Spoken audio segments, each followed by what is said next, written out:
آقا تو رو خدا اگه تو کار برقی اینقدر نگو کار نیست کار نیست.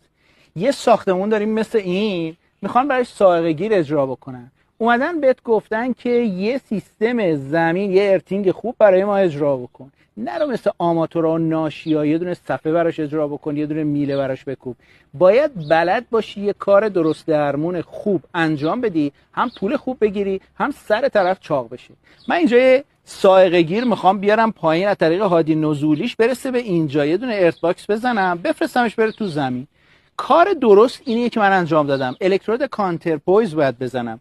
پنجه کلاغی که داری اینجا میبینی، الکترودش میگن پنجه کلاغی، یکی از انواع الکترودهای کانترپویزه که مناسب سائقه هست. حالا قسمت‌های مختلف چیه؟ هادی اتصال زمین از تسمه فولاد گالوانیزه.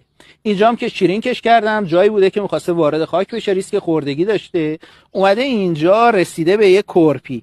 از کرپی 3 تا دونه راند وایر نمره 10 بردم، هر کدوم از اینا 5 متر میره جلو، زاویه‌ش هم 45 درجه است با ساق همسایه.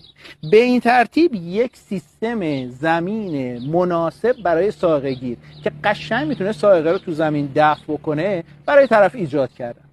اگر میخوای توی کار برق به جایی برسی، درآمد خوب کسب بکنی، اینو بدون که تو برق اصلا کلا توی مهندسی به کسی بابت مدرک پول نمیدن، بابت مهارتش پول میدن.